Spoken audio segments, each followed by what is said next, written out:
Welcome to Jarvis's Corner. Tonight we have a great show. We are going to talk a little bit about Bruno and Bruno's dilemma, Ten Hag, and what's going on with the team at the moment. And at the end, we will talk a little bit about the Nottingham Forest FA Cup game and do a Q&A session. So get your questions ready. I'll be with you in a couple of seconds. There is nothing wrong with your television set. Do not attempt to adjust the picture. We are controlling transmission. If we wish to make it louder, we will bring up the volume. If we wish to make it softer, we will tune it to a whisper. We will control the horizontal.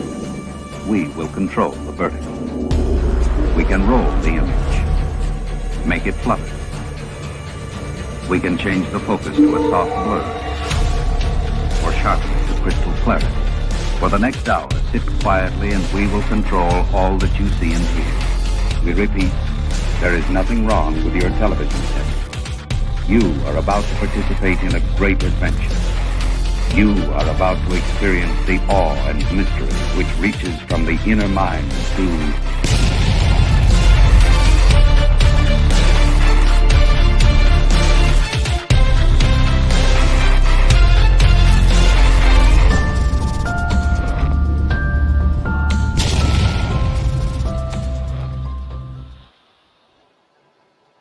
Welcome everybody, and big up to Stu Woolley. How are you doing, my friend? Yeah, good. I say it every week, but that intro gives me big goosebumps every time. I love it. It's a tremendous. I'm good actually. Yeah, I've had a busy weekend, busy day. Quite a busy week this week with meetings, etc. No Tipton Town news because the mighty Tipton, we weren't in action over the weekend, so we've had a rest, which is great. Big up Craig, big up everyone in the VAR room. So that was pretty cool. So obviously, like everybody else, dejected after Saturday's dismal performance, which I know we're going to go into. We're going to talk, but do you know what? I don't know if I'm looking forward to Wednesday. I don't know if Wednesday should be a priority for us anymore. Look, I'm an old guy. I'm FA Cup mad. Grew up on the FA Cup. Sammy McElroy in 70 and 79 in the final. Delivered one of my favourite FA Cup goals of all time to bring us back to 2-2. And then, of course, Alan Sunderland went up and popped one in. Neil Driscoll will remember that if he's in the chat. And so I just don't know. I think we're an injury way right now from absolute disaster. If we take the pitch on the weekend, we're injured. You know, an injury to Maguire or Casemiro or somebody. If we risk these players tomorrow night, we could be on the end of an absolute hiding. Yeah. And I think that our consideration must be taken towards that game, in my humble opinion. But the wife's in the chat. Hello, sweetie. Talking about the chat, let's just say hi to people in the chat. I see Ian McDonald is here, Yalam Almin, Bacon Butty, Jamie Wayne, Bacon Butty, Neil Driscoll is here, Danny B, Craig Warby as usual. Big up, Craig. Good to see you, my friend.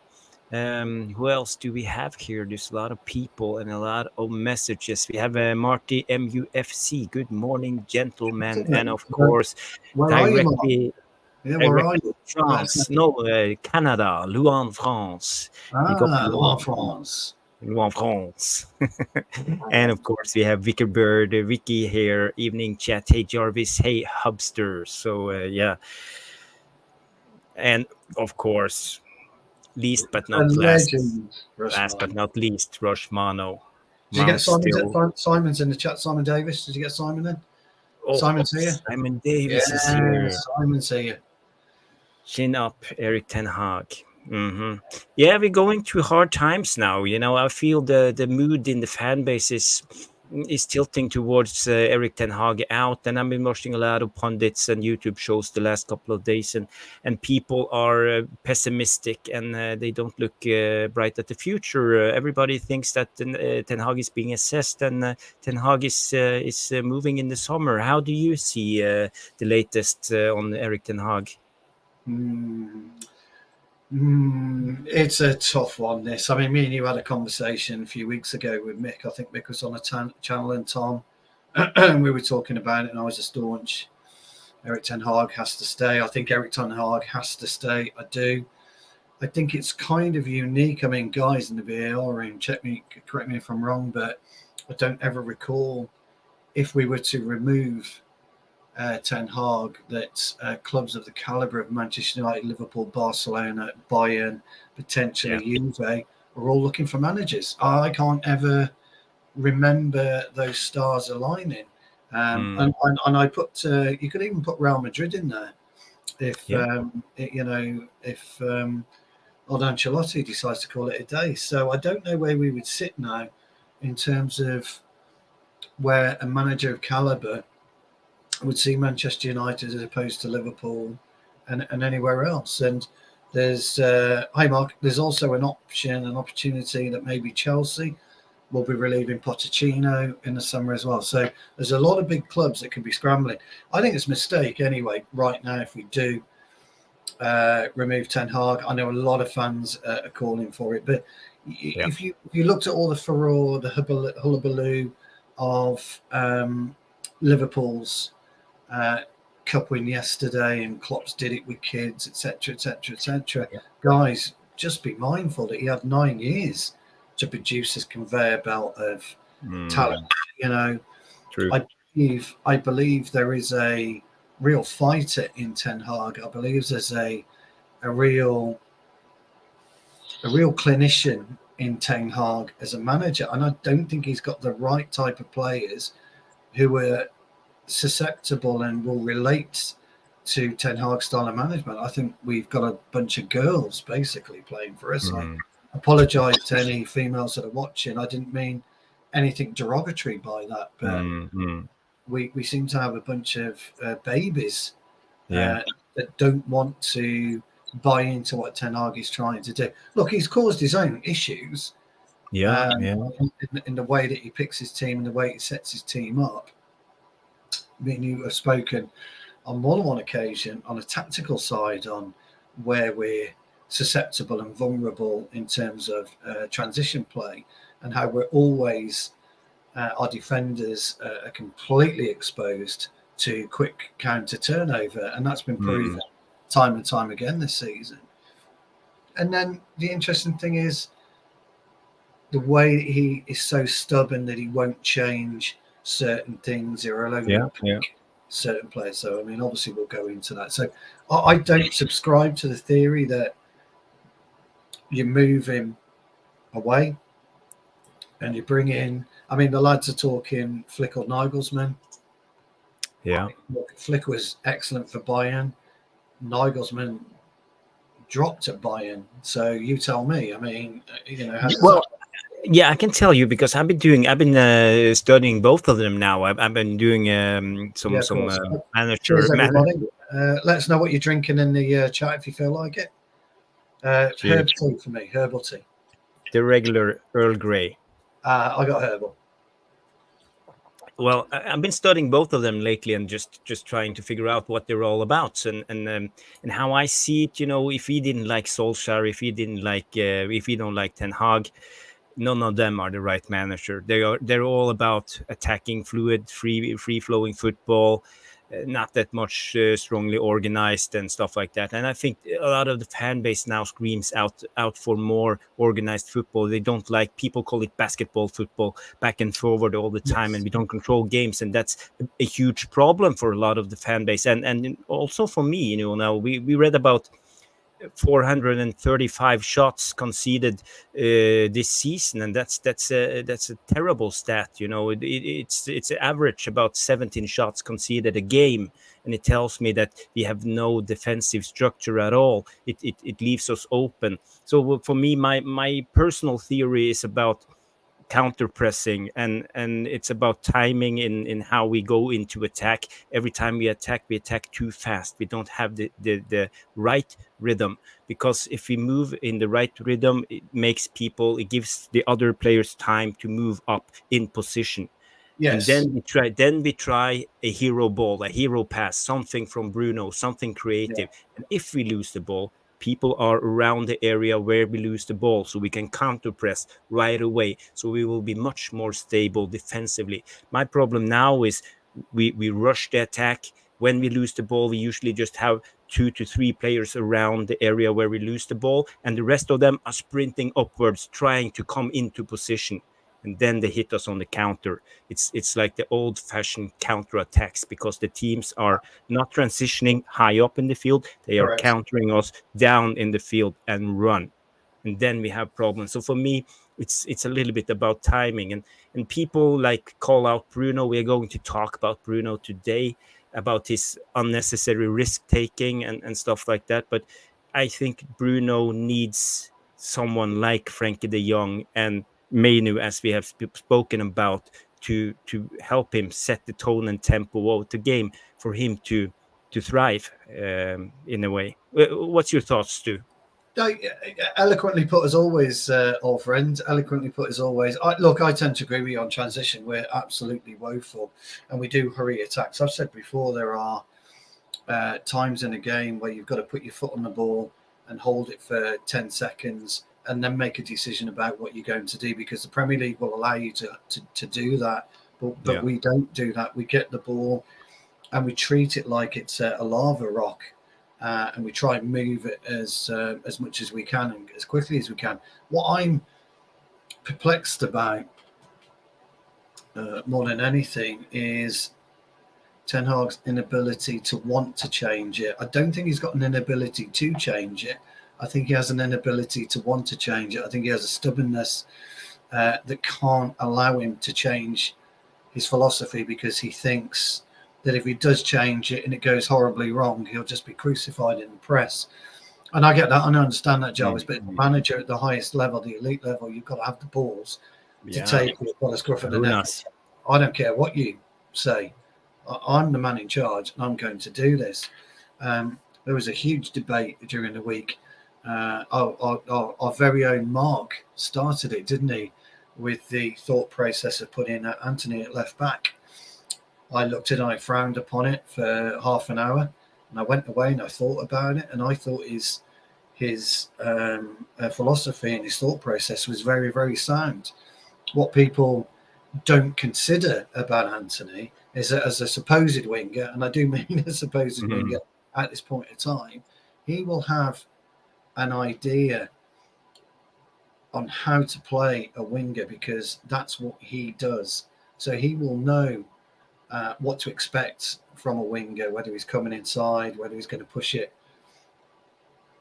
out wide, whether he's going to come in his left, whether he's going to come in his right. He's quite quick. He's not super quick, but he's quite quick, and he's got a bit of aggression about him. Yes, he gets bumped off the ball a bit, but he's got a bit of aggression about him. So we should be able to adapt as a winger. But here's the funny thing. The Fulham guy, remind me of his name, please, Jarvis. I can't remember. They played on the wing for them. On the wing. Yeah, remind me. I can't think. But anyway, he would have come out, looked at Anthony at left back and thought, shit, I'm in for an easy game here.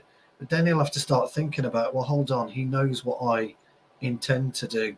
So what you're doing by some weird Harry Wilson, by some weird bit of codology, by putting a winger against a winger, you've got to make one think.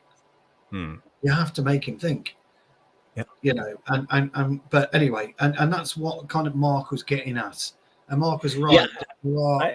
I like the thoughts, too. I like just the thought of Anthony as a left back in a way, but where I see him struggling is defending the back post. We could see Lindelof getting bobbed around by Muniz at one occasion, especially trying to defend the back post. But he did well sometimes on the back post, and that's where the defensive attributes of a left back comes in. And I don't see Anthony having those awarenesses, in a way to defend those areas and spaces. Correct. Because everything goes so fast. You come on one wing and you have cutback pass opportunities. You can cross. You can do everything with the ball. And then if the defender is not aware enough, it will slip. And this is where I see weaknesses with putting someone like Anthony on the left back, especially in the back four. Yeah, but I wouldn't put him on the back post to see for set plays or corners, which is what you're No. talking about. No. During play, while backing back to your own area in all the commotion. Do you So have the ability to so read the game and understand who to mark? so the interesting thing on when you're playing fullback is you have this quadrant. You have this imaginary quadrant that is your quadrant. And the idea is your communication with as Anthony's playing left fullback, your left centre half. Okay. Yeah. Your communication is, I'm going to be 10 yards off you at all time. And this is my quadrant. And I'm going to be 10 yards off you. And I'm going to be 10 yards for two reasons. The first is if my attacker decides to go past me, you're fine. If he decides to cut in, I've got the space and I'm not going to get in. I'm not going to occupy your space. You're not going to occupy my space. And that has happened with Maguire and Shaw on many occasions this year. They both occupied the same space. Yeah. So that's why you communicate. You have that gap. Only a small gap, but you have that gap. 10 yards is nothing in football, as you know, but it's enough to allow you to recover or to get into position.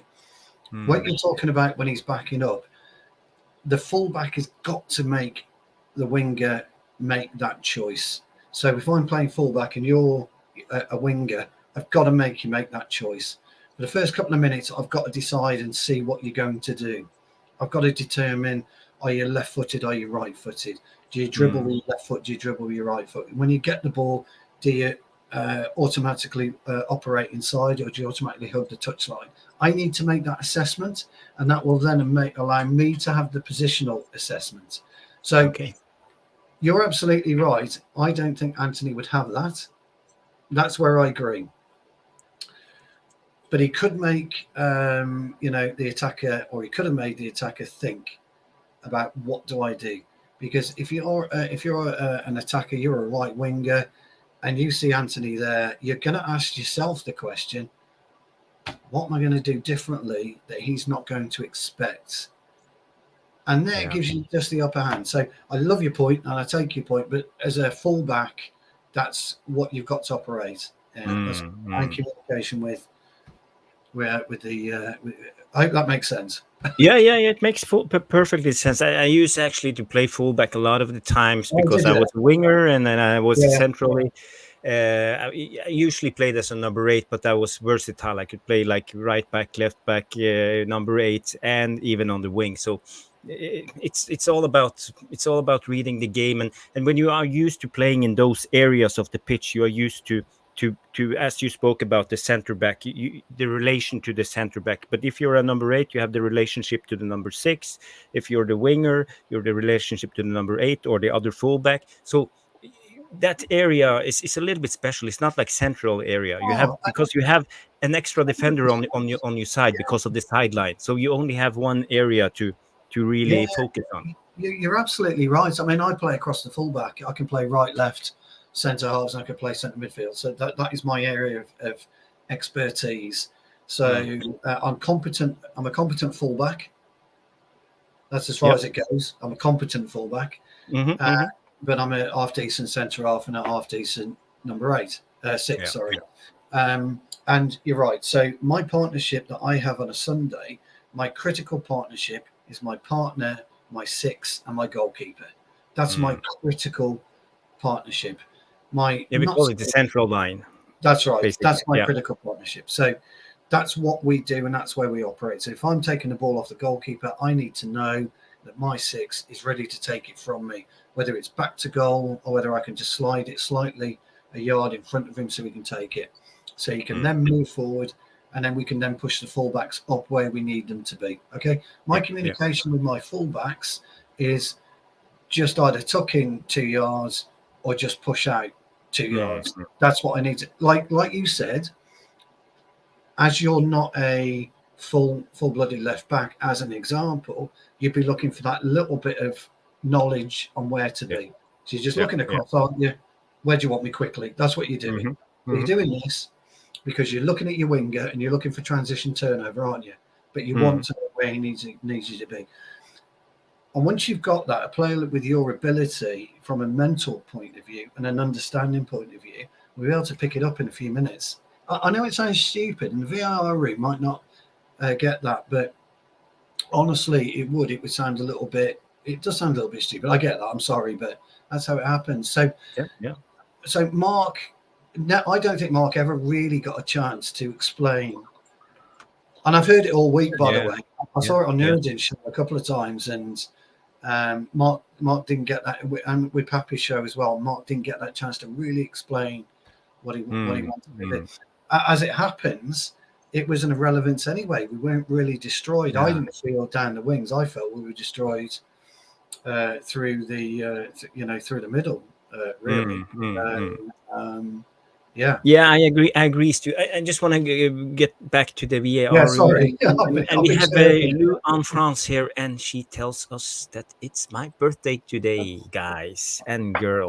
Well, I'll tell you what, I'm going to give you the blue shades for that. There you go. And I will find the happy birthday. Happy birthday. Of course. Happy birthday, Lou en France. 29 years old. Beautiful. Yeah. She shares her birthday, doesn't she, with the greatest of is it Ole Gunnar Solskjaer's today or was it yesterday? Ooh. Is it Solskjaer's birthday? Oh, cool. Yeah. See here, Riot comes in and Madhouse comes in and congratulate Lou en France. Big shout out to my wife as well. She's got a earache, bless her. So Vicky's got an earache. So I hope you're feeling better, sweetie. I'll bring you something. I'll bring you something back later. Susie, happy birthday, Yale Malmin and George Best 1007. Oh. So yeah, that's good. That's good. Let's just go back to the game and the Bruno. Oh, yeah. I saw I've got to get this on just to thank Simon for his comment. Thank you very much. Absolutely, really appreciate that. Thank you, Simon Davis. Thank you, Simon Davis. Yeah, I just want to go back to what we're supposed to talk about today, and that's Bruno's dilemma, or the Bruno dilemma. And this is a dilemma for Ten Hag, actually, because as we see, the problem is our inability to maintain possession, and it disrupts our structure and leaving us constantly on the back foot, because both defensively and offensively, when we lose the ball. And when Bruno and Rashford repeatedly loses possession through unnecessary risk taking, as we call it, it fosters like a mindset into the squad that devalues possession. We never take care of the ball. We don't try to just recycle it and pass it around and just keep possession for possession's sake. We are always in a hurry. We want to rush. And for me, the Bruno dilemma is also for Ten Hag. The success of the team hinges also on the leaders of the team, because all of the time when I watch out for the game and analyze it the day after to figure out what is Ten Hag actually trying to do, I watch the first 10 to 15 minutes, because then the players remember what the coaches or the gaffer said before kickoff. But when the game is on, everything fades away and you just start playing football on default, in a way. 100%. Did you agree, Stu? Yeah, you do. That's I talk about that a lot, don't I? I do, don't I? Look, when I'm in the dressing room, I'm quiet as a mouse and I'm listening to what the boss has got to say. And I want to that's nice. That's nice. And I'm listening to what the gaffer's got to say, and I'm listening intently, because he'll come to me and he'll say, Stu, this is what I want you to do. I want you to pick up their centre half. I want you to either hit him hard, or I want you to give him space, because he's quicker than you. He might be a bit stronger than you. So you've got to reassess your game against him. How are you going to do that? I can't teach you that. I can't make you do it. How are you going to do that? You need to sort that out yourself. And I get that, and I think that's great, because he's not passing the buck to me, but he's saying, look, Stu, you've got to redefine your game for today. So what are you going to do about it? And he's almost challenging me to make sure that my number 9 or my number 10, whoever it is that I'm against, doesn't score. So he's challenging me to do. And I have this problem that if I go up for a header, first 5-10 minutes, and I don't make that header, I'm like, oh shit. It goes down. I'm in for a tough afternoon here. He's beat me for the header, or he's got a chest on it, or he's got a flick on it, and I'm nowhere. So I have to really think about playing my way back into the game. Straight away, I've got to think about what I do. So I always go touch tight and kind of like do a bit of shirt grabbing just to get hold of him so he knows that I ain't going anywhere. So I've got to make him think again now what he's going to do. Is he going to back into me? The reason I mention this is because Bruno operates in a similar vein. Watch what he does in a similar vein. If he has a brilliant first 10 minutes, the rest of the game will be at a high level. If he has a bad 10 minutes, first 10 minutes or 15 minutes or 5 minutes throughout the game, he loses it for 5 or 10 minutes either side of his issues. And that could be half an hour in a game. And that's huge for us. And so it goes back to what you were saying. He either rushes the ball or he tries a Hollywood pass. And one of the biggest things that I think Ten Hag's stubbornness. So what you think about this, Jarvis, is that we've got 3 midfielders that do their very best work outside of the box. Or maybe just inside the box, but mainly outside the box. And when we've got our fullbacks that are sometimes occupying Garnacho's position, Rashford's position, and then Højlund might be slightly too deep on Rashford and Garnacho, we're tripping over each other. All the time. Yeah, but you saw that the other game when Garnacho and Bruno had a bust out on the pitch. You remember? And it was like Garnacho, not Garnacho, Casemiro. Casemiro was yelling at Bruno because he was occupying Casemiro's space. And Bruno ran to him like, calm down, don't play the ball, calm down. But and Casemiro wasn't having it. So for me, it tells me they are not in sync. And Bruno is the leader. He's the general on the pitch for Ten Hag, and this is what I'm talking about because. Ten Hag, he has his say, and the team try to play like Ten Hag wants, like the 10th to 15th first minute, and then the game lives on its own in a way. And Bruno, who is one of the leaders of the team, Ten Hag's generals, isn't fulfilling the role as Ten Hag's general because he loses the plot.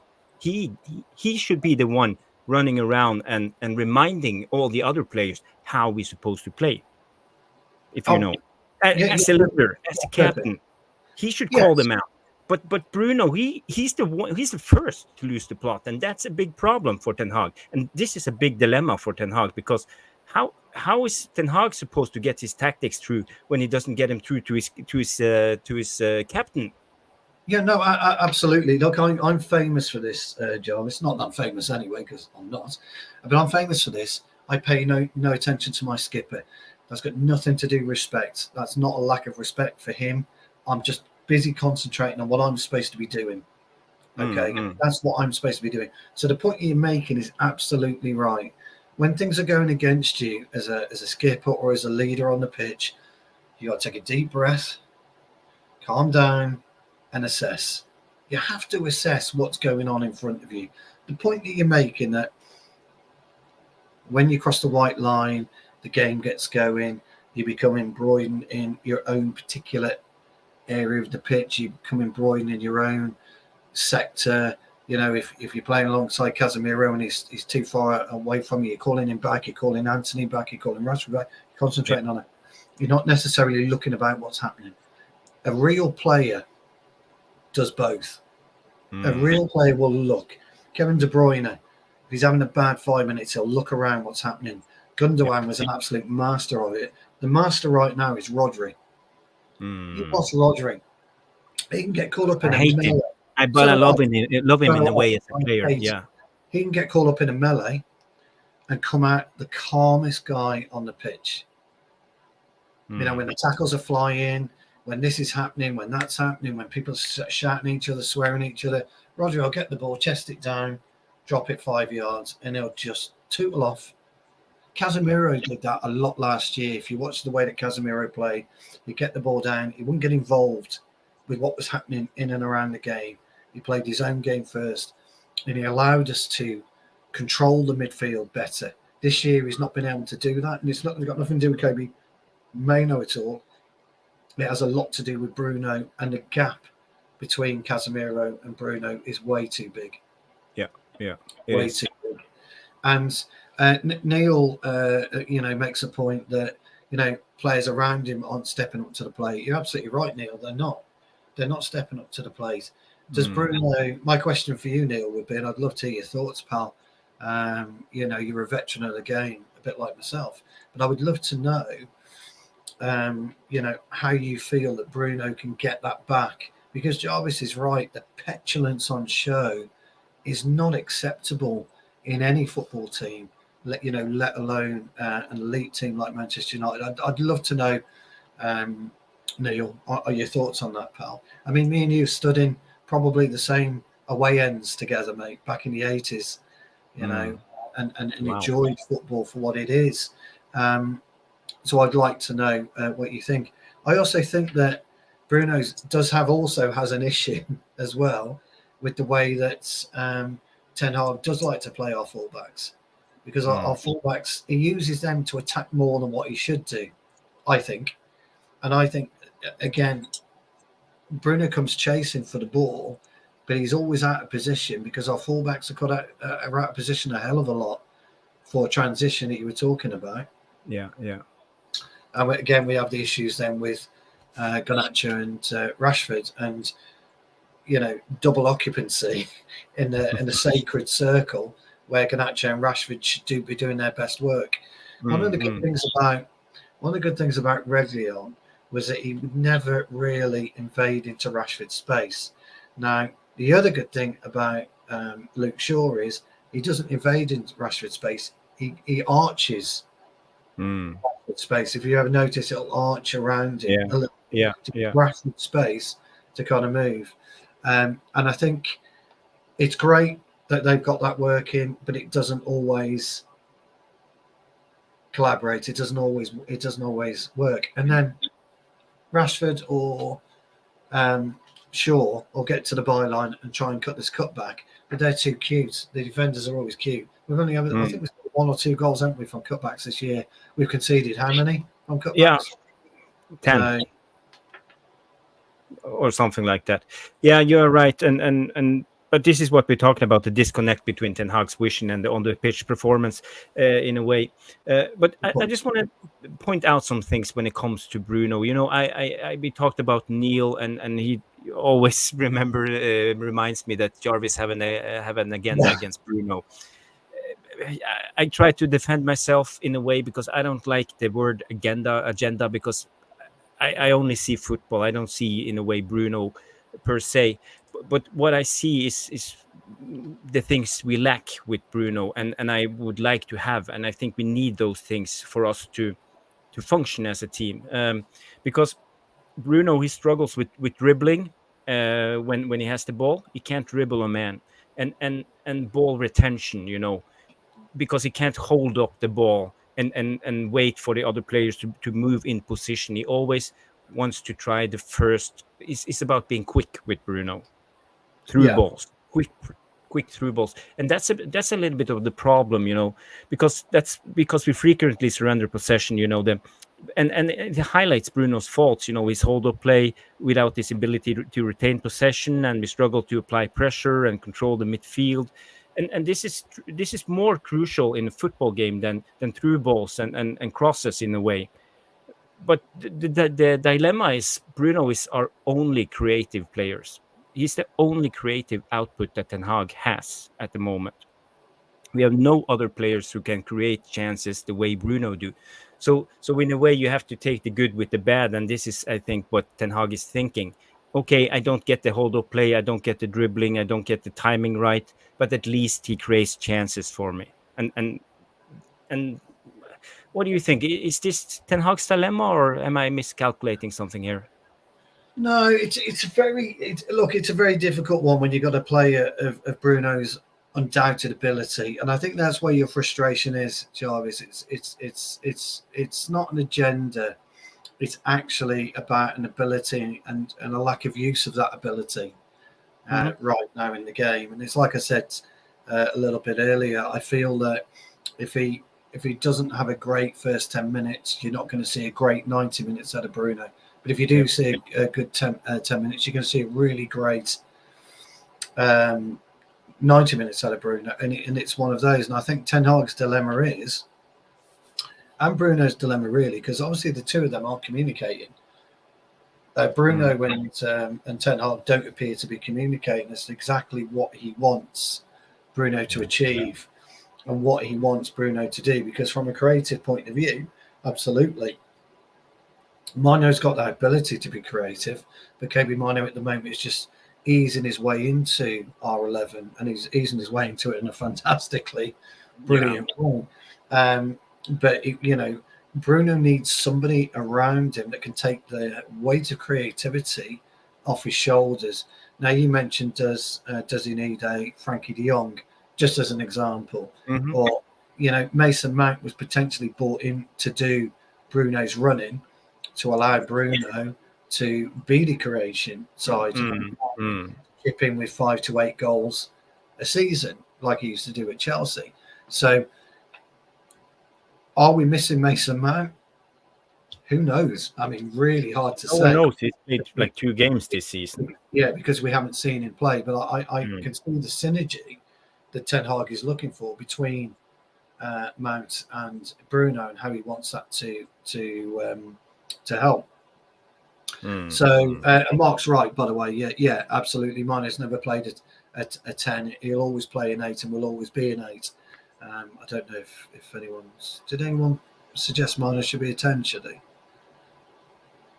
No, but yeah. I'm just but for me, I'm not into, like, we don't need Frankie de Jong. No, I don't think we need. We need a player like Frankie de Jong, one who can set the tempo. That's what I'm addressing.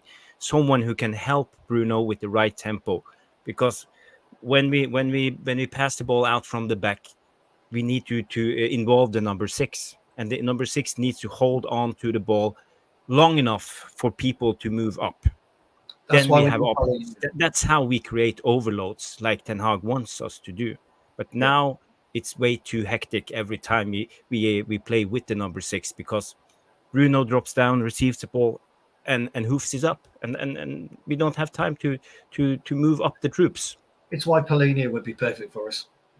From Fulham. Yeah. He'd be perfect for us. He would be. He's big, strong, can play a 6 and can play an 8, but he could be that pivotal point, that pain point that Bruno requires to allow him to. Because Bruno at the moment hasn't got, or feels he doesn't have this freedom for whatever reason. Mark makes a great point, by the way, that he's creating for Rashford at the moment. And we will come to that, George Best. We will come to that.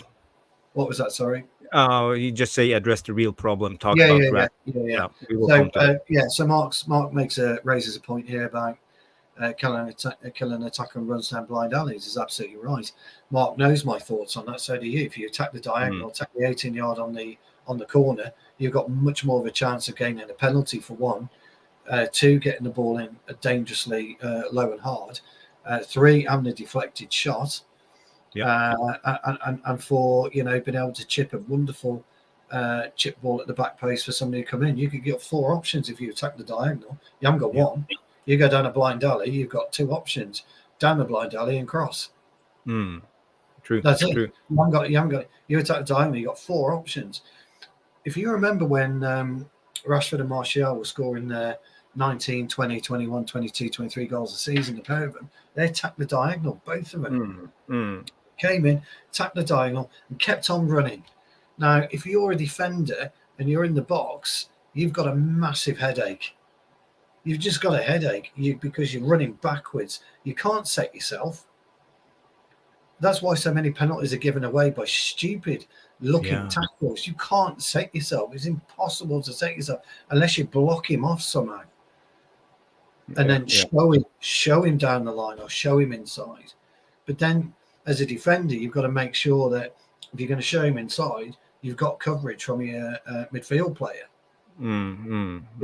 So he's got to go across the line. So you don't want him coming in and then getting a strike off, because there's a massive gap between your centre half and you. You need another player in there and keep pushing them across the line. So you're defending the 18-yard box. So that's what we should be doing. That's what Garnacho and Rashford, but they can't, because certainly Garnacho, because Dallow's kind of in his way all the time. Yeah, So yeah.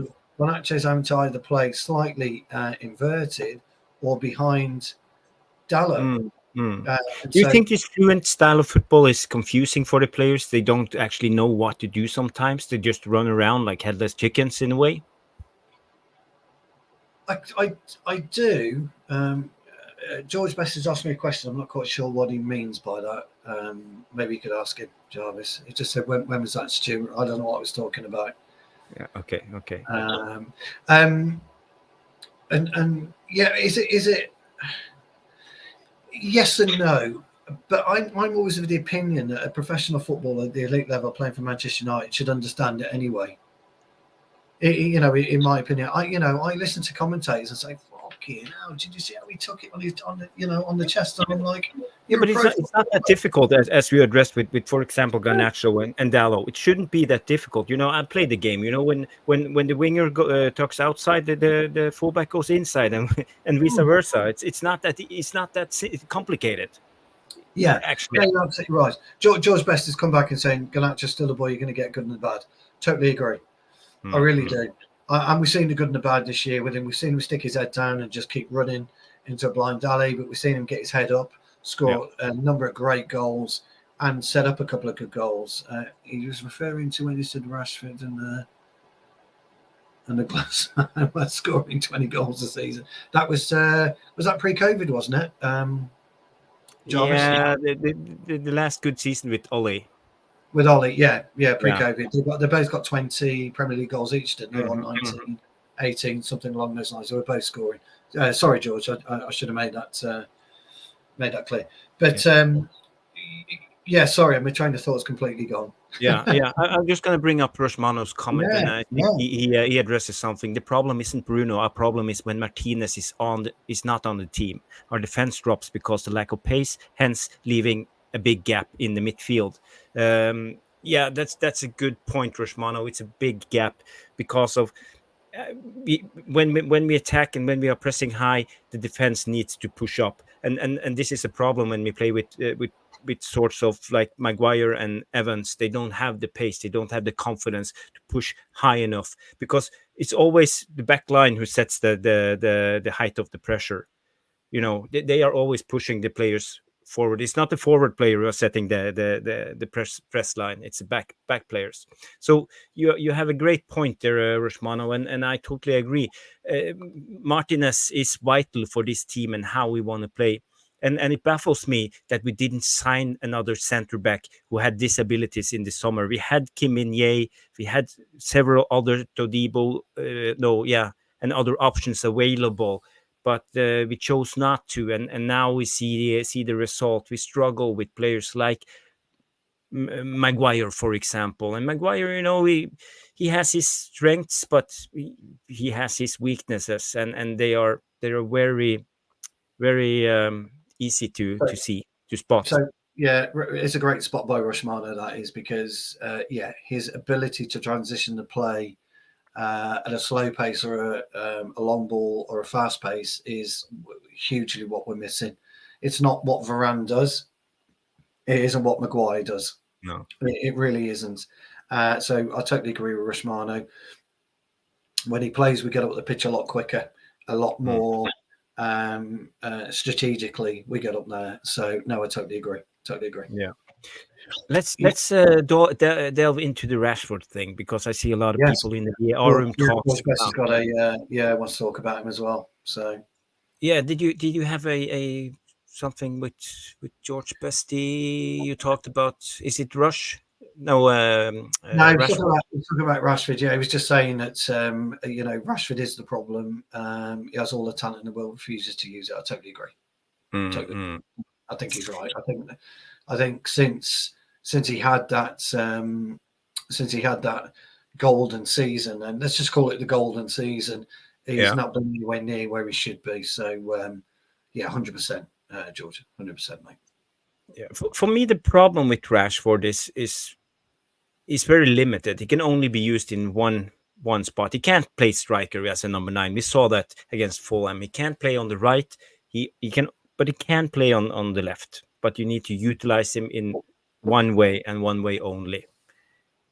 And when we do that, Rashford is fairly good. But now he's struggling. He don't feel it. He don't have the flow. I think he's like a player who plays on not emotion, but he needs to have the feel good to thrive in a way. Because now when he gets the ball, he tries to force it. He looks down, he looks on the ball, and runs with it. And when he dribbles one, he can dribble two, but he can't dribble three. And he keep losing the ball all the time. And it's very predictable. That's another problem with Rashford. He's too predictable. So I don't know what we can do to make Rashford going. What do you think, Stu? Is there a way out? It is way out. He's out of the club, I'm afraid. That's his problem. He's out of the club. In football, there's no room for sentiment whatsoever. He's just not been the player that we need him to be. He's not been the player that surely. Do you know what Rashford's issue is going to be? When he looks back on his career and he looks across at Phil Foden, and Phil Foden's 23 now, something like that, 24, and he's got has he got 5 Premier League medals already? Mm-hmm. The Champions League, a World Club Cup. George Best, if Rashford was in my club, I'd have pushed him against the wall on many occasions, pal. He wouldn't have survived at the mighty Tipton time. I'm sure you of that. Me and him would have fallen out on many occasions because he's too lazy. I think Rashford will look back at his career and think he's wasted it. I think he'll look back and think, I'm all right money financially. But I think he'll look back at his career and think, what I've actually achieved. I'm struggling to get. I think he has totally lost it. I will show you a clip of Rashford against the Luton in the Luton game. This is Rashford at his worst. Just give me 2 seconds. I will just find the right clip. Where is it? There it is. Hold on and share screen at stage. But Jarvis, if you were Marcus Rashford, right, and your career finished, would having millions in the bank satisfy you? Oh, well, it will make it better. but would it satisfy? Yeah. Would you look back and think Gary Neville, Ryan Giggs, won multiple Premier League titles, multiple FA Cups, Champions Leagues, Charity Shields, whatever, Carabao Cups, and they've got medals, they've got trophies, to look at and look back on. What's Rashford got to look back on? Nothing. When he lands up his boots. He wasted his talent.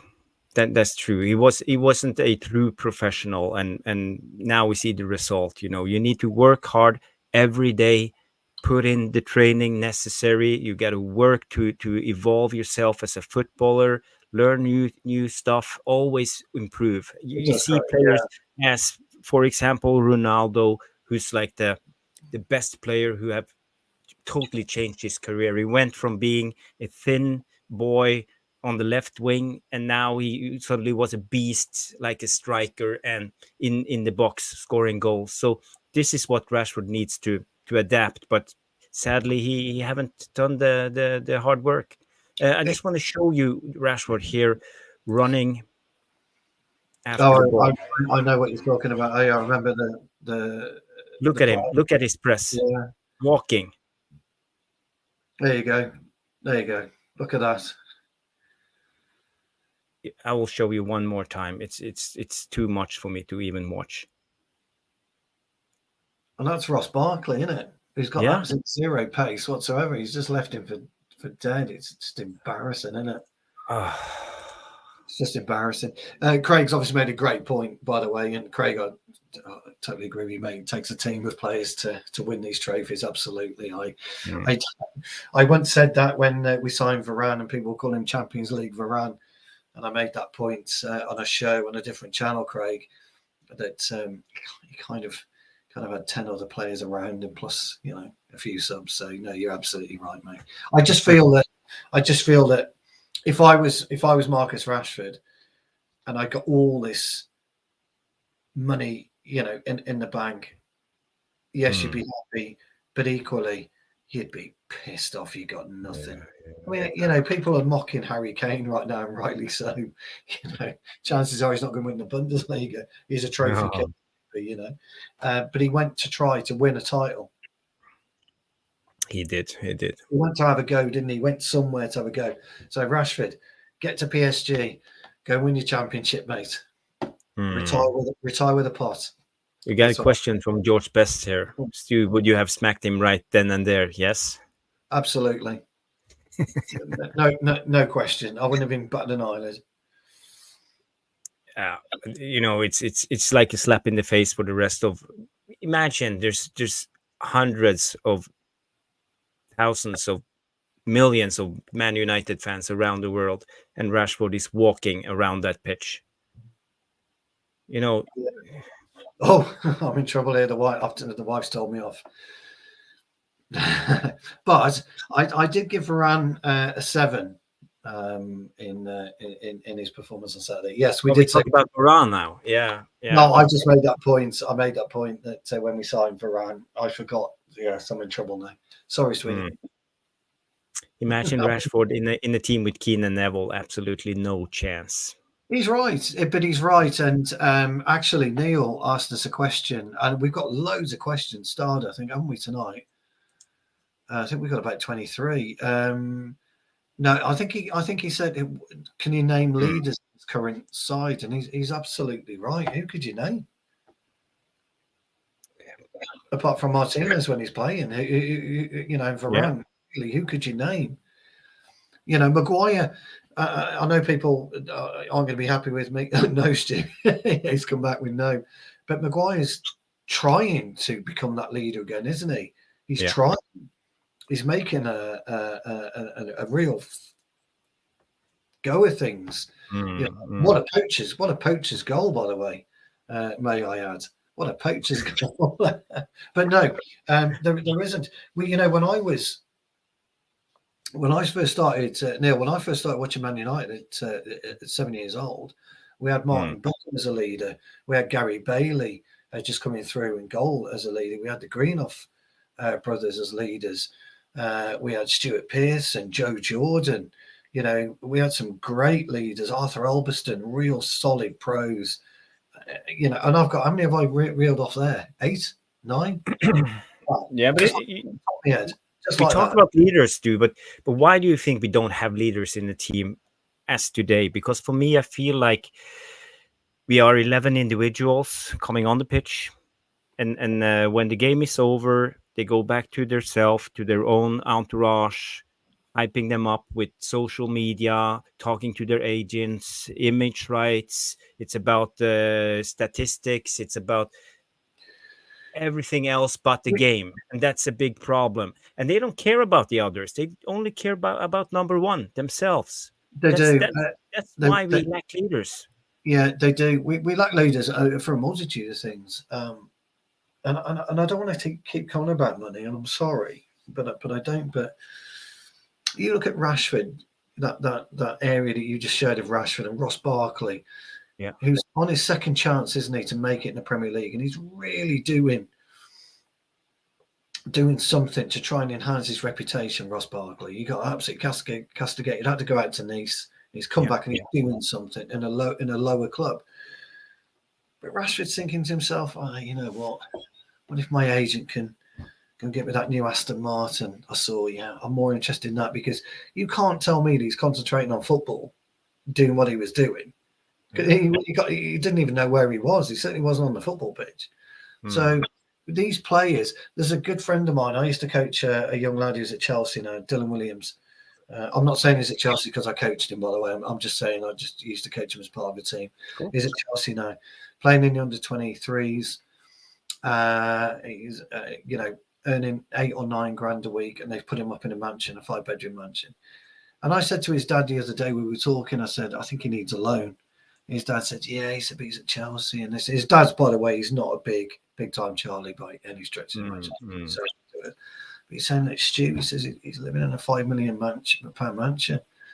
He's 10 minutes away from the Chelsea ground.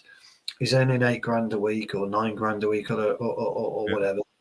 By the time his contract's done, if he's sensible with his money, you'll never have to work again. You can get the tills in Tesco by the time his contract's done. And I said, but does he really want to do that? Doesn't he want to play football? Doesn't he actually, can't he go down to, still looking for royalties, I wish, can't he go down to the Championship or League One and try and rebuild his career, and try and do that? And these players don't exist anymore, do they? They just don't exist. I know. You're absolutely right, Craig. He's actually put up. There's a clubhouse. It's £5 million. It's unreal. It's crazy. But that's just not even an isolated story, is it? It's not even an isolated incident. There are players in the Championship that are earning 20, 30, 40,000 pounds a week. You get to the Premier League and you're earning 25, 30 grand a week, 1.2 mil a year. If you're sensible and careful, I know you were, Craig. Sorry, mate. Where do you go? You don't have to do anything. So isn't that the issue? And then you've got agents crying. So basically, you're saying money ruined the game, or they ruined the passion of the game. You ask Neil Driscoll, he will tell you that when he went to the Cup in 83 and 85, and we're all watching Norman Whiteside and we're tired, Kevin Moran's been sent off, first player to get sent off in a cup final, and then Norman Whiteside pops up and puts that curler past Neville Southall. Football meant something to people back then. It really meant something. You could get close to players. Gary Bailey was my first signature. I wrote to Manchester United and he wrote me back with his signature. Yes, he walked past the table and he signed my photograph and he went into my and I know all of that, but he still did it. It mattered. Gary Neville tells a story, doesn't he, about when he was there and players walked past the footballs that's supposed to be signed for charity, and only 5 players signed the charity balls. Roy King went absolutely apeshit, batshit crazy about it. It's a dereliction of duty. They love waiting for fans and getting their little shin pads, getting them signed and all of this, but they don't care about anything else anymore. And I think you're right, Jarvis. I've got to say, mate, you're right. Yeah, but we've done an hour. Do you know we've done an hour, pal? Wow. Well, time flies when we just ramble on. Absolutely top drawer, hasn't it? Yeah. The AR room have been absolutely brilliant. We got loads of questions. How many questions have we got? 23 now starred in the comments. Before we go to the questions, I just want to talk a little bit about the up and coming FA Cup game against Nottingham Forest. Yes. We play on Wednesday night. I think we are away against Forest. I think it's going to be a tough game. 8:45 p.m. on Wednesday. Our players who are injured is still Tyler Malacia, Højlund, Mason Mount, Luke Shaw, Martinez, Martial is always out, and Wan-Bissaka is still not ready. So what do you think of that game? Is there a chance for us to beat Forest in the 5th round? It's a game before next round is quarterfinal and suddenly it's Wembley. Yeah. Should we go for it, or is it just to let it... So let me put my supporters' head on and my love for Manchester United, and Neil will tell you this, our love for the FA Cup, our generation's love for the FA Cup is, you can't take it away from us. I love the FA Cup. It's so special. It means something. It means players like me it could have played in the first round of the FA Cup, and you dream of getting through to the 3rd round of the FA Cup, just in case you get that one ticket to Old Trafford, Anfield, wherever. So it means an awful lot, and it was the cup. Saturday afternoon when we were growing up, you had cup final grandstand, and they would get on the bus and they would follow the team and they would talk to the players and all of that. Oh, it's tremendous. You couldn't do that now, Jarvis, as you well know. Can't get near a player. So my head is telling me I love the FA Cup. I want to go and I want to batter Forest. But let me put my football brain on for just a few minutes, lads, and I'm truly sorry. Lads and ladies, I'm truly sorry about what I'm about to say. We are one injury away from disaster. Absolute disaster. If we were to lose a Casemiro, if we were to lose a Varane, if we were to lose Dallo tomorrow night to injury, if we were to lose Bruno to injury, if we were to lose a forward to injury, we are finished. We are finished. And unfortunately, and I do a lot. I love the FA Cup, and I would love us to put a strong side out there. I think it's a mistake, and I think we need to rest key players on Wednesday night. I think Forest have got similar issues to us. I think that was a big blow for them today. What happened with Everton? That 10 points down to 6. They have got to reevaluate what they are doing. They need points in the Premier League. They don't need an FA Cup. I'm getting older now. I'm getting cold. I think Simon's not too happy with me, but get me on a stream. Yeah, I'd be great to have, wouldn't he? Be great. Yeah, it'd be absolutely brilliant to have on a stream. I just feel that with City coming up on Sunday and us playing Forest, I know City have got to play, by the way, but they've got a much deeper squad. Yeah. They can bring Oscar Bob on, for God's sake. I mean, look at Oscar Bob. Look how good he is. I mean, come on. Wow. I just feel that it would be a mistake if we went. We can afford a goalkeeper injury. Yes, that's about the only one we can. I think it'd be a mistake if we went in without resting Varane, Maguire, Bruno, Casemiro, Menu, Garnacho. Yeah, that's it. I wouldn't rest Rashford. No, that's my take on it. Please don't beat me up in the VAR room. But I think we've got bigger fish that we need to fry this season. But when I talk about rest, I talk about not even having not even go. Stay home, relax, wind off, and focus on the City game. That's the thing. They need to be have the week off. Have the week off. Don't go. Do not go to that game. Stick him by a deer, or actually, as the lads would say, keep an eye. But knowing Ten Hag, we know what he's going to do already. What would put his best 11 on? What would you guys like to see in the VAR ring? What would you like to see on Wednesday? Let us know, because I'm massively because I think this is going to be a division of what we should and shouldn't be doing. Jarvis, I really What would you do, pal? Well, I like this comment from Bacon Butty. He said Elanga rubbing his hands. He will love the space. And I agree, this is a perfect game for Elanga. He can run into that space and score a lot of goals and really hurt us. So it's going to be a tough game. If you remember, guys, back to when Forest beat us 2-1 at the City Ground, it all happened when Morgan Gibbs-White lost his nut for that 30 seconds and he started fouling Evans and whoever else it was. He put in 3 rapid tackles, didn't he? Yeah. I think he got booked, if I'm not mistaken. I think he got booked. But what happened then? Bang. He was fired up. He was angry. He was aggressive. He was into tackles. He was hard. And then all of a sudden, he gets the winning goal. Yeah. You've got Callum Hudson-Odoi, tricky, quick. You've got a big, solid striker. A 1 year, is he called? A 1 year? Yeah. Massive striker. You've got to just kind of think about what you're doing moving forward.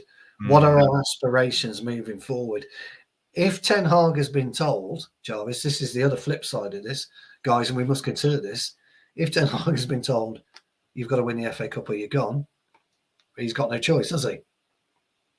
But if he's been told... He's damned if he do, he's damned if he don't. If we lose the FA Cup, everybody will say, "Oh, that was our last chance to win something this season." Yeah, we could might as well just sack Ten Hag. So he knows, he feels the pressure. I'm 100% sure he feels the pressure. That's why I think he will start his strongest team and do whatever he can to win this game. I think he goes strong. If he's been told he's got top 4, he's got to go strong. Yeah, he has to go strong. Sorry, let me rephrase that. He's been told he's got to get top 4. He leaves them at home. Yeah. Did you remember last season? And forgive me, guys, because I can't remember the teams. We had an FA Cup and a Carabao Cup semi-final. We were 3-0 up at Forest, but we had the FA Cup on the Saturday, didn't we? In the Carabao Cup. And I made a point on another channel that if I was him, I would play a week inside. I'd send the first team off on holiday. I'd ship them off on holiday, go off to Spain for 7 days because we haven't got a game for 2 weeks after that. Yeah. But he didn't. He played Casemiro. He played them all. Yeah, we got through to the Carabao Cup final. Yes, we won the Carabao Cup. Blah blah blah blah blah. But he had a chance then to get rid of the first teamers, get them gone, get yourselves on holiday. We've got a chance to send you away. Fergie would have. Fergie would have sent. Yeah. Keane away, Schmeichel away, Bruce, Pallister. We sent them all away, and he didn't. He didn't do that. He played that team. So my logic in talking to you about that is, thank you guys. Please like the video. It's great. My logic about talking to you is he will play a strong team on Wednesday, but I wouldn't do that. I think Mano says Anthony. Is Martial back in training? Did we hear, or is he? No, Anthony. Yeah, Anthony can play in the 9. He could. Kambwala, I'd bring him in. Absolutely. Yeah, I would. I like Kambwala. He looks good. He's played a couple of games this season, and I think he's up for it. A cup game should be perfect for him. You know, when he's young, he needs to learn. This is a good lineup. Then we go with the Bayender, Amrabat on left back, Kambwala, Evans, centre backs, or it's only 3 in defense. Is he going 3 at the back? Let me just have a quick look. He's going 3 at the back, isn't he? 3 in the back, yeah. He's going 3 at the back. Eriksen, Ahmad, Anthony, Garnacho, Rashford, and McTominay. Yeah, he's going 3 at the back. I like that. I've got no problem with that team. That's what I like about football. Football fans' opinions. I love it because we all see it differently. But that is something I would do, and I wouldn't even bat an eyelid about doing it. I would. Wouldn't you risk it, Jarvis? Wouldn't you risk it, pal? I would risk it, yeah. But my job is not on the line. That's the problem. You know, Ten Hag needs to be the responsible one, and it's easy for us to I don't know, give alternatives. But I think Ten Hag needs to start a weekend team and just try to win it with what's available. You know. I don't want to risk it. I talked about it on Noradin's channel the other day about these youngsters playing week in, week out, and it's so easy for them to get injured because their body hasn't adapted to the pressure of playing 90 minutes every week in the Premier League. You know, if you're young, your muscles, your joints, your ligaments, everything can be at risk. So you need that rest once in a while. And Ferguson was a master doing this. He played Beckham and Giggs and the youngsters. We play them 2 or 3 games and let them sit out 2 or 3 games and play them again. He did this all the time, and people don't remember this. But you know, Beckham didn't start every game for all of the season. No, and it's not how it went through. I mean, Gary Neville was fighting out with Paul Parker, wasn't he? For a while. It's a great question. Which game are we more likely to win? More likely to beat Forest, of course, but he needs a result against City, I think, in my opinion. If he gets a result against City, then eyes are going to open and think, okay, maybe with the right backing, the right team, we could. He needs a result against City, I think, over the 2, Craig, but we're more likely to win Forest. That's just my opinion. That's what I think. Can we do it against City? You can. I mean, you can go into any game of football and win. You know, the mighty Tipton Town a couple of weeks ago when we were up against Cats Hill, they got 4 ex-pros in there, plus Jude's old man was playing up front. I did keep him quiet, by the way, Jarvis. I love you. He didn't score. Just chalk that up. But no, we played 4 or 5 ex-pros, you know, and they were knocking the ball around, and we put on a hell of a performance. You know, they've been winning 4, 5, 6, 7-0 on a regular basis. We only lost 2-0, and we put on a wonderful performance. People are saying, but you still lost the game. Absolutely, but it's measurements. You have to measure yourself against certain calibers of football. So can we beat City? Absolutely we can. I think we need to do everything we can to get Højlund back. Everything we can. Yeah.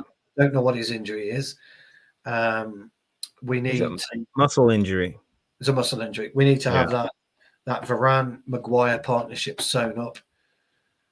We've got to do something with left back. I just don't know what we do, but we've got to do something with left back. And we could go in there and we could do something against City. I don't think City are playing great football at the moment. No. I agree. You know, Haaland's fluffing his chances more often than not, isn't he? I know he scored a couple, but he's fluffing his chances. Did De Bruyne go off injured again the other day? He didn't play this weekend. No, he wasn't didn't. even on the pitch. I heard he was injured. They struggled. They only won 1-0, didn't they? Why can't we win? Yeah, it's a good question for me. Rashmano. Maybe we can get away with a draw, as Rashmano mentioned. We can do as we did against Liverpool and just play with the low block and just try to ride our luck for 90 minutes. We can do it, yeah, of course. But the players have got to want to do it, Jarvis, haven't they? They've got to want to do it. They've got to want to pull up that shirt and think, right, you know what? Come on, let's fucking have it. Have it. You know. But not talking too much about the City game, but how are we going to produce? Because we have to produce something. We can't just sit back for 90 minutes. We need to have something. We need to have a plan. And obviously the plan is hitting it long on Rashford and let him run. But do we have anything else in our back pocket?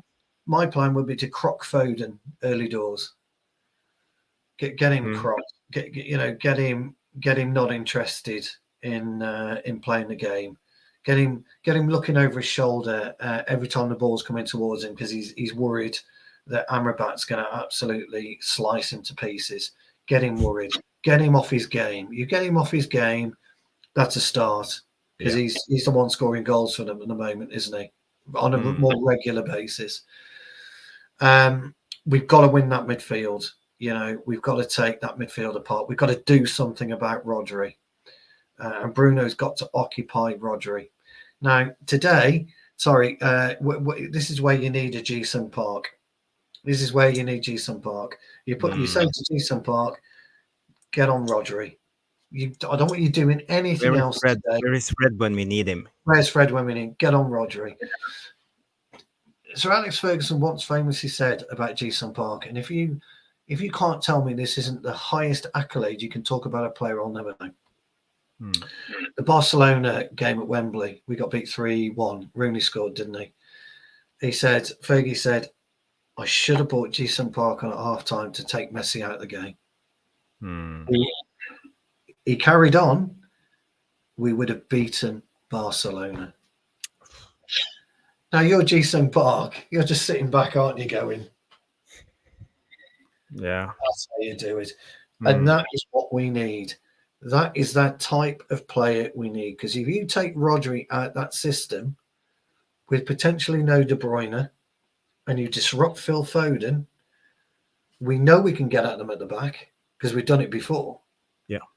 And teams can get at them at the back. They're not brilliant at the back. And I think we can get at them.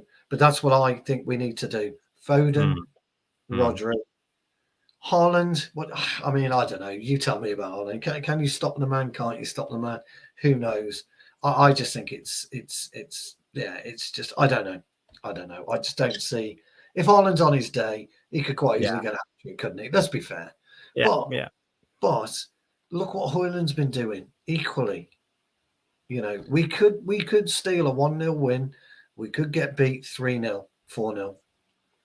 It's like hammer Rodri. We have a chance. He's right. He's right.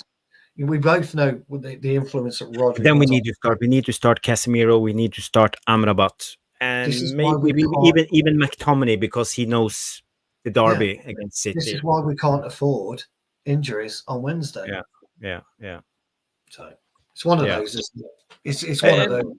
Let's just open up for the Q&A session now. It's Q&A So time.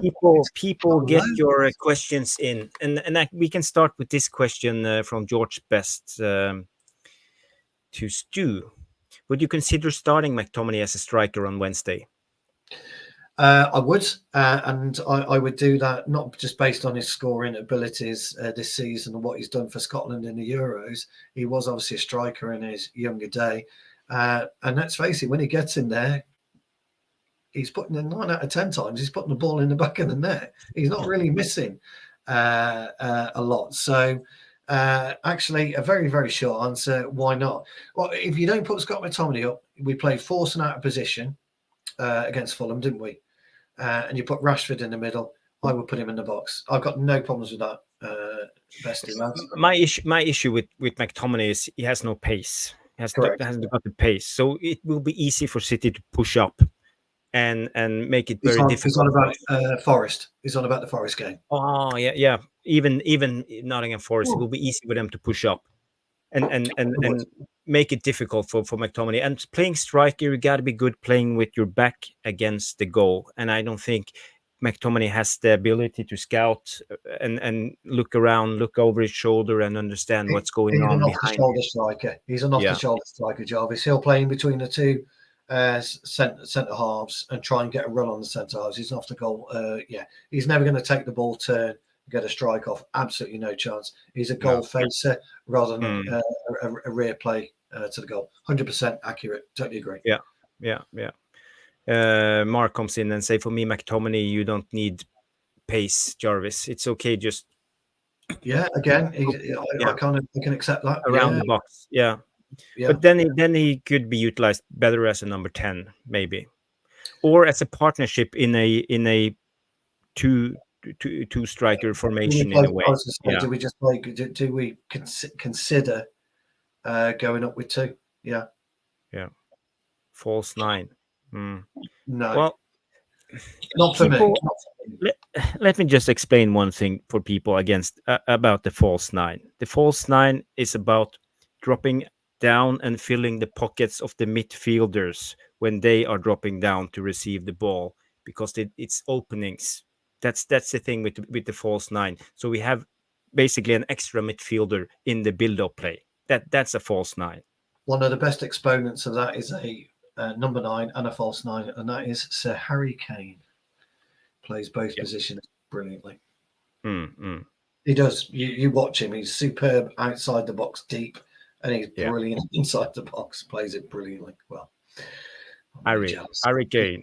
I'd have loved Harry Kane in the summer. Loved it, but anyway, that's a different story. Yeah, Mark, if you have questions, I'm just addressing our producer, Mark. If you have questions in the VAR room, bring them up and we can address them. And people, get your questions in. You can ask us everything. Anything you like, anything please. You like. Craig Warby, for me, letting Eric Ten Hag go now only sets us back another 18 months. New manager wants to assess new players, not clearing out the happening. Yeah, that's the biggest problem. And this is what I also fear when it comes to getting a new manager now. Will we see McTominay and Rashford for another to get rid now, I think, to move on? Well, he's right. What's it going to cost us? 18 million, give or take. With salary to remove him. I know Vicky was talking about this the other day. Okay, it's the worst time. She's absolutely right. She's 100% right. I think it's right. Wrong time. Yeah. But there's also about availability. I remember, for example, Liverpool sacking what's his name, Brendan Rodgers. Yeah, he came in second with Liverpool. That's right. And he was sacked, I don't know, October the season after, because they had Jurgen Klopp ready, lined up. And then it makes sense. If some manager of that caliber comes up and is ready, then I can accept it. There's a plan behind it. But I don't want to sack Ten Hag just for the sake of it. Well, I go back to what I was saying earlier. Manchester United, if we sack him, Liverpool, 100% looking for a gaffer. Bayern Munich, 100% looking for a gaffer. Barcelona, 100% looking for a gaffer. Okay, 3 big clubs. I think Allegri leaves Juventus in the summer. 4 big clubs, and I wouldn't be surprised if Ancelotti doesn't call it time. That could be 5 big clubs, plus Leverkusen are likely to be looking for a manager if Alonso fills one of the slots. So with that plethora of clubs and the small amount of high-end elite managers that may or may not be available, I don't think Manchester United comes into the top 3 of the thinking of a Nagelsmann. I'm just that's how I would look at it. So I would also, I mean, look, a lot of the guys are saying, well, look, Dan Ashworth has worked with Potter before, knows Potter very well. Could that be a link? I think that's a difficult and tenuous link, but who knows? I'm not saying anything. I'm just saying. Yeah. Question from Wiki. Can you read it, Sue?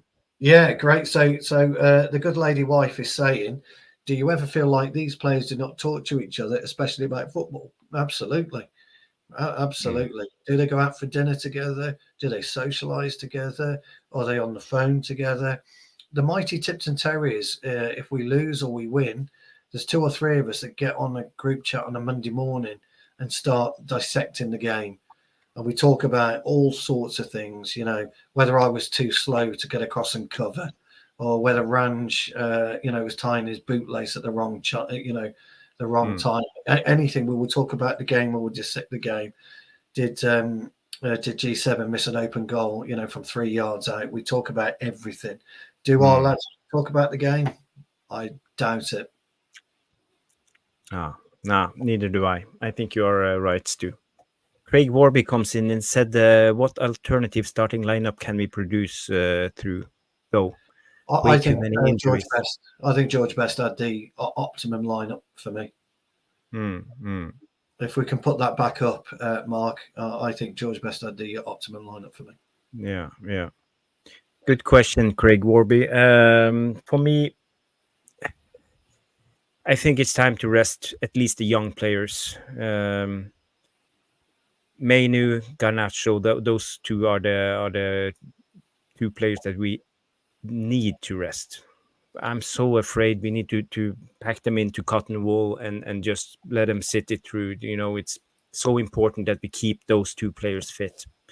And I'm not even just talking about the short run. I'm thinking about the long run. Next season, we have seen this season the burnout.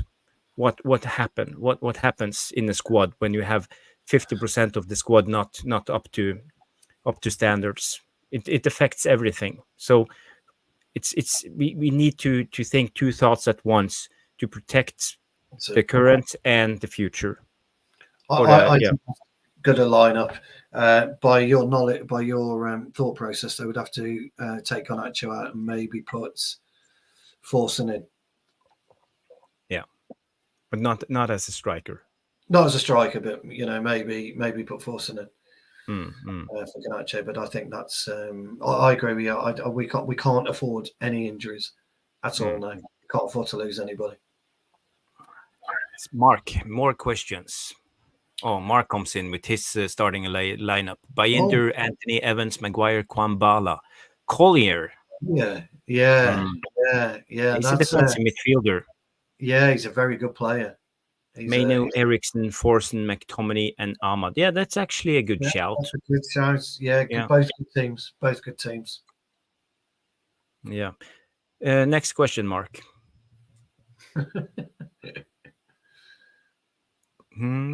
There it is. There is a light at the end of the tunnel, boys and girls. We have to stick with ETH. If you dig deep, or I presume that's dig deep or do deep research on Eric, you'll find that players struggle to understand philosophy and transition. That's very true. He did have issues in his early days of his career with certain Ajax players. But, it's... I think the biggest problem we've got is it Sink? I can't quite see. Anyway, Sinking one or sinking one, is it? Cynic one? Sinking in cynic one? one. Okay. Sorry if I butchered your name, pal. Apologies. I think it's an issue for our type of profile of player and our personality of player. Individually, they're excellent players. Collectively, they just can't seem to put it together. Whether they listen to Ten Hag or not, I don't know. But he did have issues, and I think the best thing that can happen to this group of players is you disband it. Yeah. Forest is in the relegation battle. No way they are starting the best players. They will Agreed. give the game away. Yeah, that's a good point. I think That's a good today's point. result. I think today's loss of 4 points for Everton has completely changed the way that Sheffield United, although they're down anyway, but Luton Forest and other teams, Everton, other teams down there will view the rest of the season. I think that's correct. Flick and Nagelsmann are going to be similar to Erik Ten Hag, not much different in different. All disciplinarians and this slot don't like them. Yeah, that's a good observation. I'm not understanding why they don't like a disciplinarian. Having set rules, and it's not rocket science. It's about coming and at the right time in training and addressing yourself, not wearing flip-flops at the meetings, and stuff like that. So it shouldn't be that hard, and I think players just need to understand that there need to be certain rules in a group for them to it's in their favor in a way. And I don't know why they are resisting in a way. What do you think, Stu? I'm with you on that one. I'm absolutely perplexed as to why you would. You're doing a job that you absolutely love. You get paid handsomely for. Each and every one of us in this chat and in this on the panel tonight, me and you would kill to turn out for Manchester United or play professional football. You get up every morning. What you're doing today, your favourite hobby, you're going to kick a ball around. This is absolutely tremendous. Why would you not embrace it and milk every ounce of your playing as you can? I still do it now. I'm 54 and I'm milking every ounce of my playing days. Well, I can't do it anymore. I'm still milking it. Cristiano Ronaldo, 40, 41, milking every ounce of it still in Saudi Arabia, loving the adulation and that. This is what I don't get with footballers. They want all this adulation. They want to be revered. But you're going to talk about Rashford as a waste of space. You're going to talk about McTominay of never really fulfilling his potential or never having the balls to try something different. It's Anthony. You'll look back at his career and think, Jesus Christ, I wasted the best years of my career at Manchester United. This is a good question from Yale Malmin. He asked, does Erik Ten Hag have the dressing room? You should never lose a dressing room. I hate that. It's a great question. I hate that saying, oh, he's lost the dressing room. Should never lose a dressing room.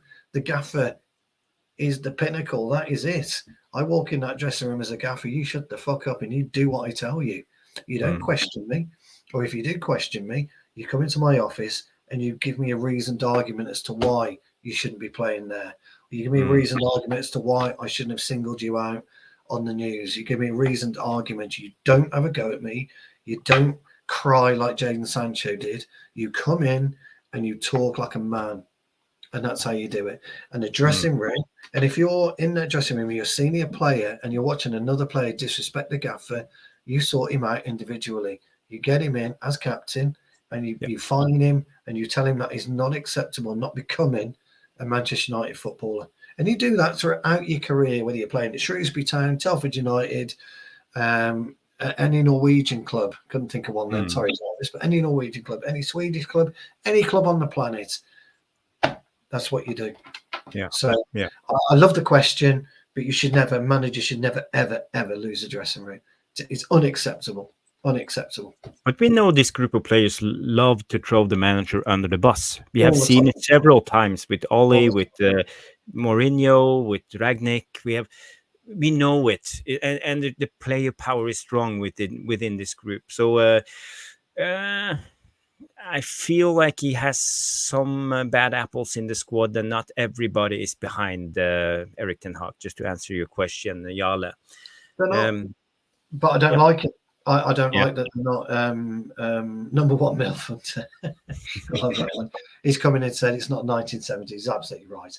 I am unfortunately a 70s child, so that's how I see and view football. I wouldn't survive in today's game. Number one midfielder. I haven't got the patience for these namby-pamby posers. I just don't have the patience. So I love your point, and I fully accept it. Your point. Yeah. Got no problem with that. Yeah. Next question, Mark.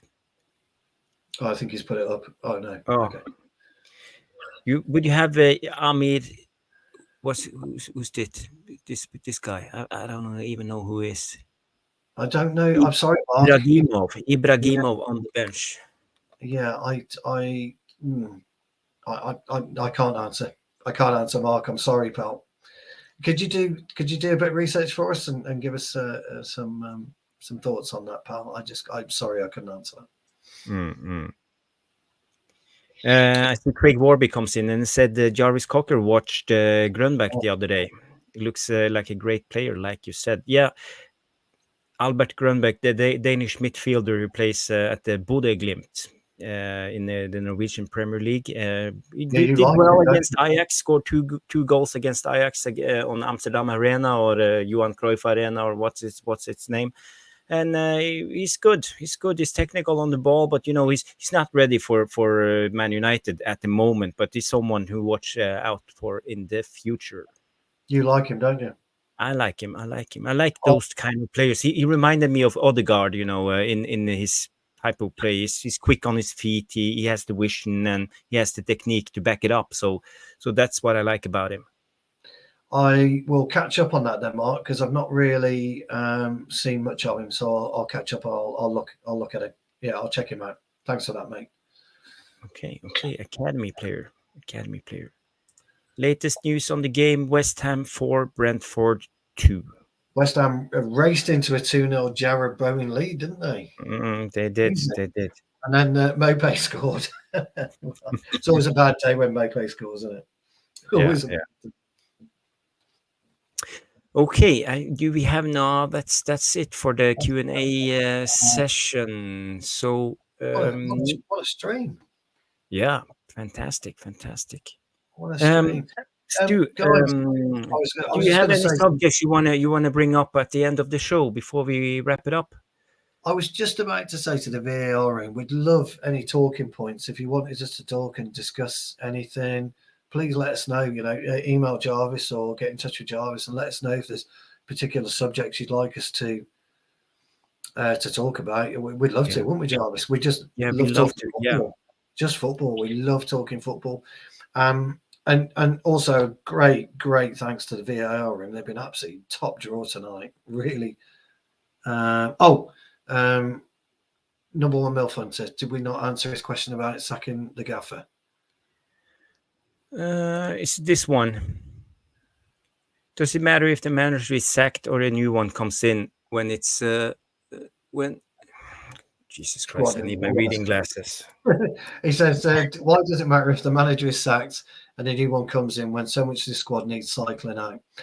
If Ten Hag doesn't believe it needs a big overhaul, then that's even more alarming, is it not?" Absolutely. Yeah, absolutely.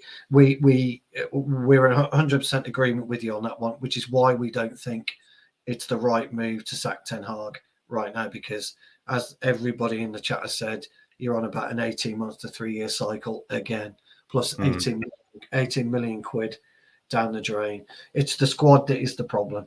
Absolutely. The squad that is the problem. Yeah. Can we do a keep sell one more season for our current players in squad? Yeah, that's a good topic for a show, actually, because we need to. I need to think about that. Because you can get some good cycling back, no problem. You could get all the players up, and then we could go through their individual assessment. We could have Tom Journo on that one, wouldn't it? Yeah, yeah. We have one good question here from Yala before we wrap up the Q&A session. He said, "What do you guys think about that our recruitment team might actually be 3 to 4 people?" That Dirty Dave has said that it's never too many cooks in the kitchen. Yeah, So actually, for me, I will just go with that question first. Too, I think yeah, it's a good thing because we have seen in the summer we move really slowly, and you have to be able to negotiate multiple deals at once, and you need to travel all around Europe or the world, South America or Asia or whatever, to talk to player, talk to the agents, to figure out how to get this the deal done. And we at the moment it doesn't look like we have the capacity to do that. We can only do one deal at one time, and we have to wait 1 month until next deal. And now if we have a team of 3 to 4 people in the recruitment team, maybe we could do several deals at once and be more efficient in the summer transfer window.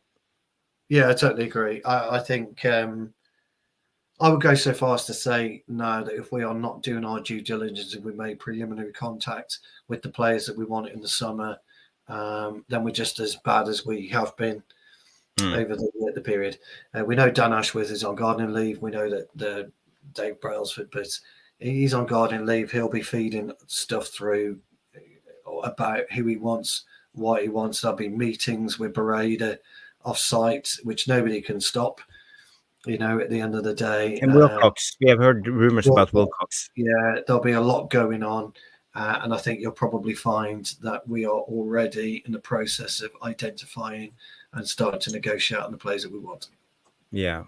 Question from George Best, but I'll give it to you, Stu. We can probably get Phil on in the next week or two if you'd like him back. I thought he was great. He's brilliant, is Phil. So yeah, we can get him back in the next week or two and do. I think me and Jarvis want to particularly do a tactical session with Phil. Yeah, yeah, I agree. I would love to have Phil Marsh coming back because he had so many great stories. It was fantastic having him on the show. Ex-Man United player with all this inside information. It's so exciting to listen and learn about the relationships and the players and everything involving the club. So Neil will know this. There's another contact that we have that we're hoping to get on in March, and that's Alan Tong. Now, Alan Tong was one of Fergie's first ever fledglings. I think he was probably the first Fergie fledgling. So we'll keep you in the loop on that one because we're going to hopefully, yes, get Alan Tong on, and he is fascinated. Absolutely fascinated. He's got a book just coming out as well, actually. So have a look for that. Wow. Cool. Yeah, and I think that's the end of the Q&A session. Stu, do you have any last topics you want to bring up before we round up? No, I've had other than to say I've had a great time as I always do, and it's been brilliant interacting with the VAR room and hearing different opinions and with real football fans. It's great. Stephanie Griffith will come in here and say 3 more likes for the minimum. Well, please, if we could get likes. them up, if we could, that would be brilliant. And Mick sent me a message today and said we have to ask people to subscribe to the channel because we need more subscribers and people who put on the notifications, because people who come back doesn't have the notifications turned on. So you just hit the bell and turn on notifications, and then you will get the notice every time we go live.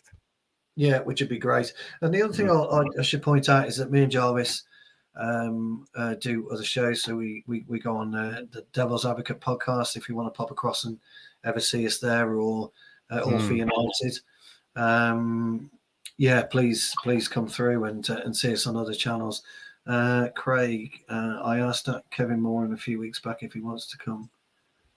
Oh, what a shame! Yeah, keep trying, Kevin Moore. Yeah, getting him on would be brilliant. Yeah. Getting Kevin Moore on would be absolutely. You'd have to come on, Craig, for that if you managed to get that. That would be brilliant. He's I know Mick's been working hard in the background, hasn't he, Jarvis, to try and get a couple of surprise guests We as have well. an ex-player, like a more Yes, senior player who's been involved with the team in the 90s, but I won't say any names yet, so just pay attention, and but if we you can will get get. that on, it'll be a real coup. Yeah, that will be fantastic. Yeah, That fantastic. will But be no, fantastic. that's it. Other than to say thank you ever so much again, guys. You've been absolutely brilliant. I hope me and Jarvis have entertained you a little bit, or tried to. But thanks for being on with us. Yeah. And if there's anything you'd like us to do over the coming weeks, please let Jarvis know, because we're always looking for an open for ideas, aren't we? Yeah, and you can go to our homepage. Yeah, on our What's the name website. again? www.mufcrealist.tv, and you can find all our information there. The Telegram group, the email to the channel if you want to email us with I don't know, suggestions Anything. to shows Yeah, and topics and suggestions. everything. So Yeah, anything like that would be brilliant. We'd love to hear. Love to yeah. hear. At the end of the show, before we round up, I have one thing I just want to bring up. It's not the most cheerful thing, but I just want to do it anyway because last week I had a good friend of mine who passed away, sadly, and he was a good Man United fan. I will just share his pictures for you guys to see. His name was Thomas, and he was 50 years old. He sadly passed away last week with a heart attack, and he was a good friend. He loved Man United, and he talked a lot about Man United all the time. And I just want to say hi to Thomas, and I hope he's listening from up there. And I just want to say that. I wish him all the best and rest in peace until we meet again, my good friend. Yeah, I share that sentiment. Absolutely. Yeah. So I just had to say it, and I hope I will thank you everybody for joining and watching the show. Thank you to the VAR room. Thank you to Stu Woolley for contributing, being my co-host on the show every Monday on Jarvis's Corner. So thank you everybody, and hopefully we see you on the next. Have a good one. Goodbye. Bye-bye. Thank you so much for stopping by and watching MUFC Realist TV. Don't forget to like and subscribe and follow us on the socials.